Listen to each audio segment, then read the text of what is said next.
You do not see the poison, you see the most beautiful woman in the room. Her skin a flawless cold white, her eyes wide and dark and shining, her waist a thing that should not be possible on a living body. And every one of those things is killing her by inches. The white is lead. The shine in her eyes is a drug that is taking her sight. The waist is a cage closing slowly on what is underneath. She is not wearing beauty. She is wearing a slow death and calling it grace. The room is gold and candlelight, and the smell of too much perfume laid over something the perfume is there to hide. Everyone here has paid for their face.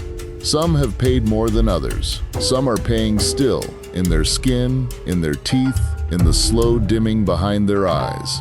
And they smile through all of it, because the smile is the last thing they are allowed to let slip. The morning of a face like this begins in the dark, before the world is allowed to see it. At the dressing table, a maid waits with a tray that would not look out of place in an apothecary, because it is one.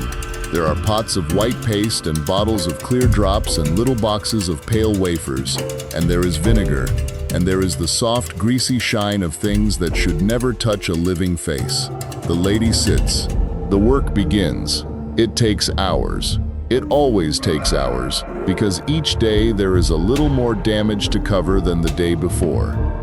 Understand first why she does it, because without that the rest is only horror. In this world, a woman is not what she does. She is what she looks like, and what she looks like is a price. A pale, unblemished face is proof that she has never worked in the sun, never wanted for anything, never been touched by the ordinary world. It is a fortune worn on the skin, and it buys a marriage, and the marriage is the whole of her future. The poor woman's face is ruined by labor and weather. The rich woman's face is ruined by the cure for looking poor. Both are destroyed. Only one of them gets to call it beauty. If you want to keep seeing the rot the portraits were painted to hide, subscribe and stay here for the truth they buried under the gold. There is a whole machinery built on this. A season, a market, a careful trade in faces. The young women are brought out and displayed and looked over the way livestock is looked over at a fair, and the looking is everything, and a single bad season, a single year where the bloom is judged to have faded, can close every door that matters for the rest of a life. So the paint is not vanity in the small sense. It is a woman defending the only ground she is allowed to stand on. Lose the face and you lose the match.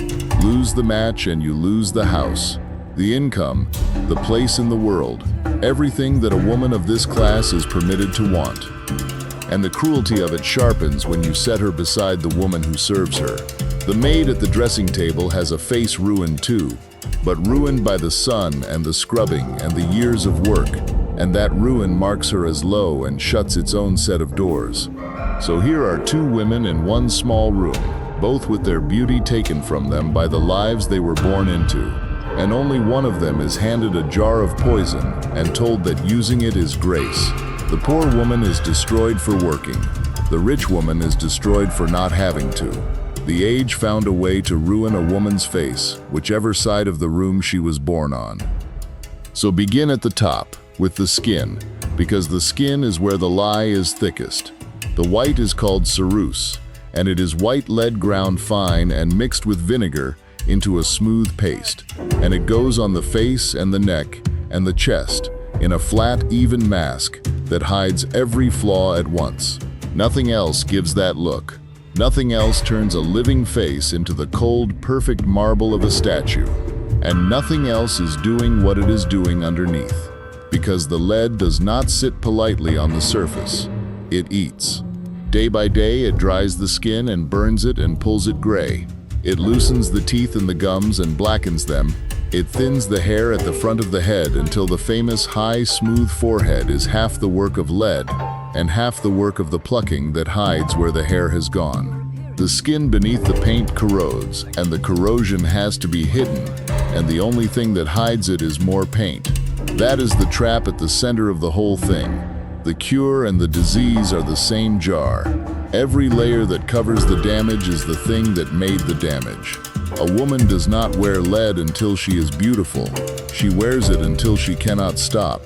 And it does not only ruin the face, Lead taken in through the skin, year after year, goes deeper than the skin. It brings the headaches that never quite leave, the cramps in the belly, the strange trembling in the hands, the slow fog that creeps into the mind, and in the worst of it, the palsy and the wasting and the early grave. There are great beauties of this age, women whose faces hung in galleries, who died young and raving, with the very thing that made them famous still drying on their skin. They were not killed by an enemy, they were killed by the mirror. The most admired woman of a generation can go this way, and the world will barely change its habits because of it. She is celebrated for a face the lead has made. She sees that face begin to gray and crack. She answers the cracking with thicker and thicker paint, refuses to be seen without it, takes to a darkened room, and dies before 30, with the cause sitting open on her own dressing table. And the lesson the other women draw from her death is not to put down the lead. It is that she must have used it badly, and that they will be cleverer. The poison keeps its reputation. The dead keep the blame. If a beauty that costs this much hits harder than anything they hang in a gallery, leave a like. Now the eyes, because a pale face alone is a mask, and a mask needs a living spark to sell it. So the spark is bought too. There is a plant, deadly nightshade, and its juice put into the eye makes the dark center swell wide and glassy, so the eyes look huge and liquid and full of feeling. The eyes of a woman forever a little in love. The Italians had a name for what it did. They called the plant belladonna, the beautiful woman. It is poison, of course. Dropped into the eye, it does its work, and it does not stop there. The wide pupil cannot close against the light, so the world swims and blurs and the head aches in any bright room. And the lady who has made her eyes beautiful can no longer quite see the room she is beautiful in. Do it for a season, and the sight comes back slowly. Do it for years, and it does not come back at all. The eyes that everyone admired go dim behind their own shine, and the most fashionable gaze in the room is a gaze that can no longer find the door. And above those eyes, the brows have their own quiet horror. The lead and the plucking take the natural hair, so the fashionable brow is often not hers at all. It is made, cut from the soft gray fur of a mouse, trimmed to a fine arch, and stuck to the skin above the eye. And on a warm night in a crowded room, the glue softens, and the little strip of mouse loosens and begins to slide. And a woman must spend the evening feeling for whether her eyebrows are still where she left them. The whole face is like this on closer looking. Almost nothing on it grew there. It is a thing assembled each morning out of metal and plant and animal and paste, a portrait painted on a living surface that is quietly rejecting every stroke. The cheek is next, and the pallor, because the look is a strange one, a paleness that is also somehow fresh, a corpse-white skin with a single false bloom of color high on the cheek. The white is lead, we have that already. The color is often vermilion, and vermilion is mercury, another metal that poisons slowly through the skin. And for the women who want the paleness deeper, who think even the lead is not white enough, there is worse. There are those who eat arsenic in small, careful doses, because a little arsenic over time gives the skin a translucent, deathly glow and brightens the eye. And the trick is to take just less than the amount that kills you, every day, for years, and to hope you have judged it right. They are poisoning themselves on purpose, by mouth, for a complexion. And it works, until the morning it does not. If you think the face is the worst of it, you have only been looking at the part she lets you see. Wait until you learn what they did below the neck, to the parts no one in the ballroom will ever lay eyes on. The paint is the cruelty you can see. Stay where you are. The cruelty you cannot see is worse.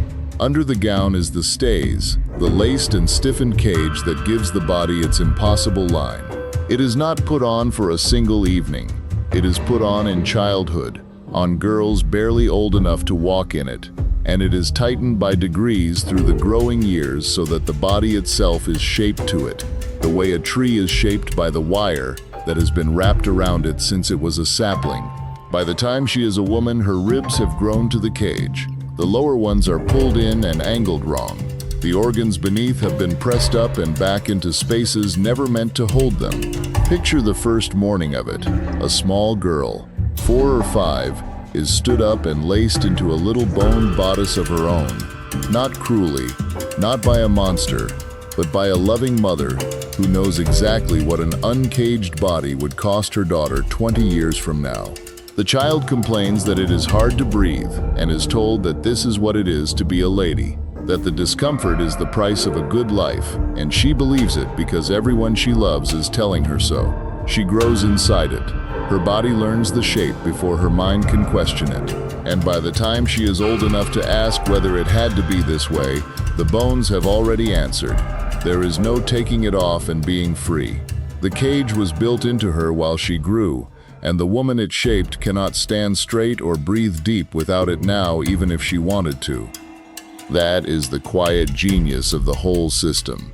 It does its worst work on children, before consent is even a word that applies, so that the grown woman does not feel forced into anything. She feels she is choosing it, because the choosing was done for her so early that it feels like her own nature. The lead, the lacing, the careful starving, all of it learned in the nursery, and worn so long it stops feeling like a wound and starts feeling like a self. If you had been born into that world, tell me, would you have reached for the lead too? Say it below. So she cannot take a full breath, and the famous delicate faintness of the fine lady, the swooning, the smelling salts, is not delicacy at all. It is a body that cannot get enough air. She cannot eat much at a sitting because there is no room left for a full stomach, and the digestion fails. And the weakness that everyone reads as refinement is the weakness of a body slowly starved of breath and food by the shape it has been forced into.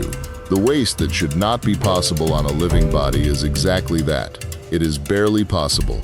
It is possible only at this cost, paid quietly, every hour, under the silk. And there is the smile, and there is the smell, the last two things the whole performance is built to manage. The sugar that the rich eat by the bowlful and the lead that dries the mouth rot the teeth early. So behind the closed, careful lips of the great beauty there is often very little left, and what remains is dark. There are false teeth, set in ivory or worse, carved and wired and aching, and there is the trained habit of never quite opening the mouth, of smiling without showing what the smile is hiding. The bathing is rare, because water on the body is thought unhealthy, and a face built from lead and grease and powder cannot be washed without being unbuilt.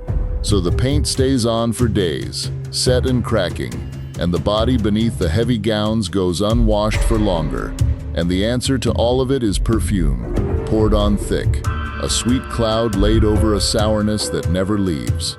The most beautiful woman in the room is a woman you would not want to stand too close to, in a room full of women just like her, all of them sweet and rotten at once, all of them smiling with their mouths shut, and the room itself works against them.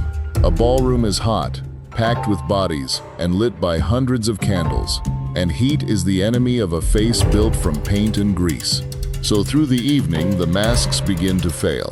The white cracks at the corners of a smile. A line of it runs where sweat has found a path. The vermilion smears, the patches lift at one edge, and a careful watcher can see the real face starting to show through the painted one, gray and damp and tired underneath.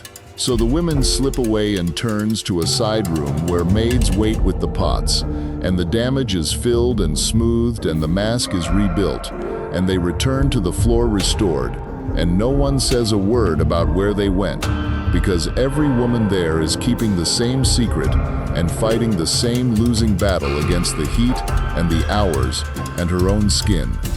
It is exhausting in a way that never shows.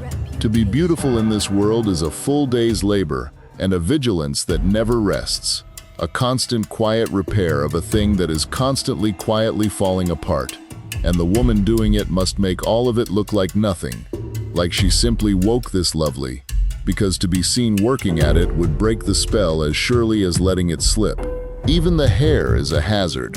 The tall, powdered constructions are built over wire and pads and other women's hair, greased with lard to hold the shape, dusted white with powder that often carries lead of its own. They are left up for weeks because they take a day to build, and in the warmth and the grease, they become a small, foul world of their own, scratched at with long, thin sticks made for the purpose, and built that high, that greasy, that dusted with fine powder, near the open flames of 100 candles they catch. There are women of this age who died not of the slow poisons at all, but in a sudden bright horror at a ball, because their hair found a candle. The little black patches dotted on the cheek and the lip, the ones that look like playful decoration, are doing a job too. They hide the scars, the pox marks, the lead sores, the blemishes the white could not flatten.